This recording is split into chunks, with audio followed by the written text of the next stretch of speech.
I can only assume that you're watching this now because you either support the idea that all life should be protected, or someone who does has asked you to listen to what I'm about to say. Or maybe you're not quite sure how you feel about the relationship between a mother and the child that grows in her body. And you're hoping that what I will say might help you somehow ascertain what's most sensible here. Well, I don't think that I can assume that any argument that I have should make or break what anyone should think about a woman's right to terminate a child that's growing in her body. Regardless of why you have found yourself here, I am going to tell you what Vision 2020 Cook County is, why we exist, and what you can do to help our mission of transforming our county and our nation into cultures of life. In 2016, Chicago's Cook County had 21,747 abortions, which account for more than half of those in the state of Illinois. These abortions contribute to the 2,700 per day in our nation, which amounts to roughly 1 million per year. In less than 3 years, one would have exterminated the entire population of Chicago at this rate. Regardless of how you feel about your freedom, if we as Americans are taking innocent lives through abortion, then we as Americans have reached the zenith of hypocrisy. This would mean that the nation which provided its citizens the greatest freedoms in human history also perpetrated the greatest genocide in human history. One of these two premises must be correct.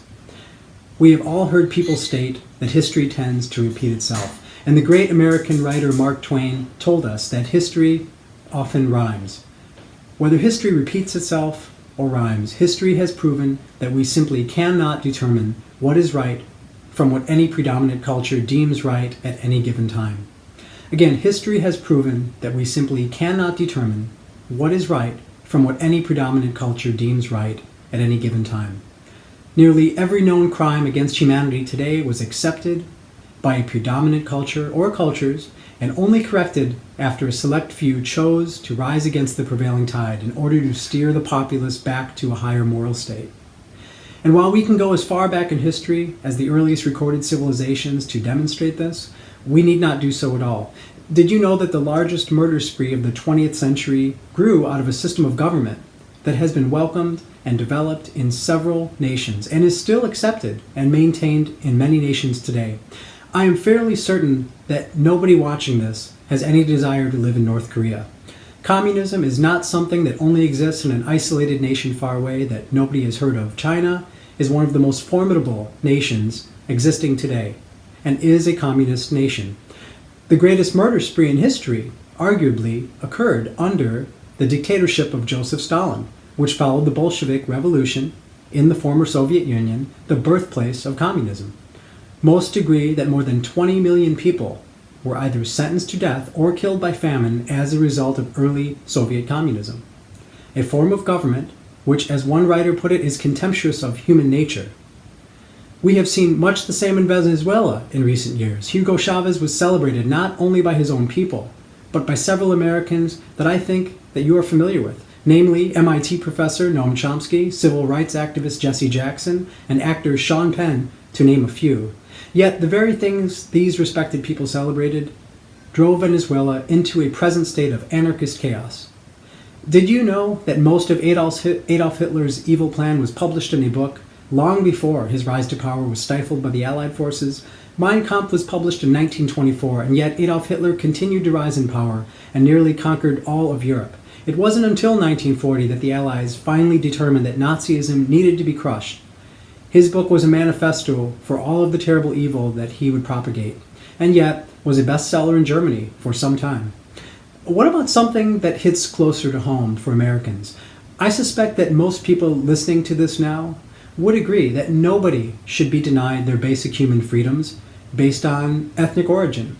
Yet, as of 1970, this was not widely believed in our nation. Black Americans were not allowed to sit anywhere they chose on a city bus or attend certain schools. These acts were permitted in our nation and prompted boycotts, lawsuits, and violence. I am not intending to compare the magnitude of these events with the state of abortion in the United States. I'm only demonstrating that history has proven to us that both the laws which exist and the culture in which they reside cannot be of any assurance that what seems to be considered morally acceptable actually is, and will continue to be in the near future. This point alone should lead any person to carefully examine the terminating of lives prior to live birth. This point should also explain why there is a growing wave of citizens whom are volunteering to fight against the legal right to perform an abortion procedure, many of which have been fighting since 1973. This wave has reached the city of Chicago and its surrounding Cook County area, which accounts for more than half of the abortions in Illinois and is one of the most pro-abortion areas in our entire country. If Cook County changes, then some in our state are convinced. So will our nation eventually. Vision 2020 Cook County is nothing more than the few citizens that are choosing to rise against the prevailing tide, which has turned its back on those that cannot speak. By speaking out, educating, engaging our faith leaders in prayer, we are choosing not to turn our backs on the unborn and are determined to transform our area and this great nation by hook or crook. If the legalization of abortion is yet another instance in which certain cultures, such as our own here in the United States, has gone wrong, then I think it will be important to consider how far off course we've wandered.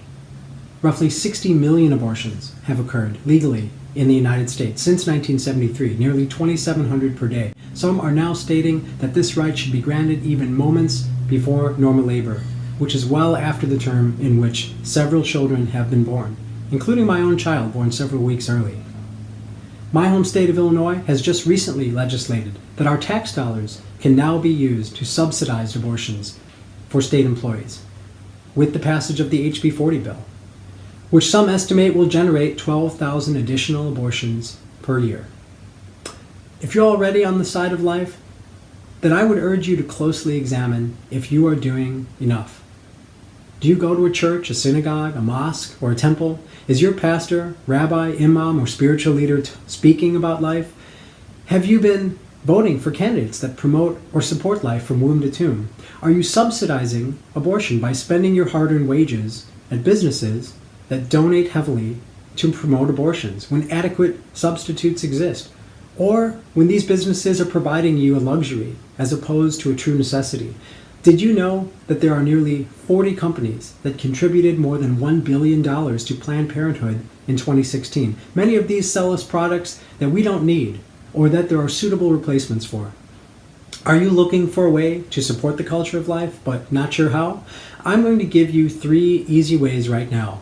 Stop buying Starbucks coffee, stop buying overly expensive products at Bath & Body Works, and change cellular providers if Verizon is your cell phone provider. By continuing to spend your hard-earned wages at these stores, you are complicit in abortion and complicit in the act of murdering an innocent child. No, this is not an exaggeration. You are contributing to the earnings of the largest abortion provider in the United States, Planned Parenthood. You can choose to change, and now that you have been informed, you don't have a choice if you care about the lives of children. Still not convinced that abortion is yet another shortcoming of civilization? Have you considered the testimonies of those with the most experience? What about embryologists? Did you know that by definition, nearly the entire world of embryology considers it an unarguable fact that human life begins at the moment of conception? I won't take your time with quotes. If you don't know a whole lot about this, then simply Google "when life begins according to science." You'll find all the answers you need there. What about abortionists that have turned pro-life? Did you know that several of the abortionists since 1973 have become pro-life advocates, some of them being the largest known abortionists in history? Here's one that you can search for, and you will find many more. Research the story of Bernard Nathanson, who oversaw nearly 75,000 abortions and subsequently went on to make a movie entitled The Silent Scream, and author several pro-life books, which include Aborting America and The Hand of God. What about Roe v. Wade? We've all heard of that. And did you know that the infamous Roe v. Wade case, which legalized abortion, was not generated by a woman seeking an abortion, but rather a pro-abortion attorney named Sarah Weddington, that used a case for a woman seeking nothing more than a divorce to overturn the laws in Texas, which made most abortions illegal? Don't take my word for it. Research Norma Jane Roe McCorvey on your own. Here's a recent quote from Ms. McCorvey. "I think it is safe to say that the entire abortion industry is a lie. I am dedicated to spending the rest of my life undoing the law that bears my name." If you find that these testimonies are still not sufficient for making a determination, then there's one last thing that I suggest you do. I suspect that most people listening to this now know at least one person who has had an abortion. If you haven't asked them how they feel about their abortion, then ask. I know what you're thinking. What kind of person would suggest asking a post-abortive woman how the abortion experience felt? Are you thinking what I'm thinking? If we're not terminating lives, then why do we grieve as though life has ended? Have we perhaps let the cat out of the bag? Thank you for watching, urging you to respect life if for no other reason, because someone respected yours.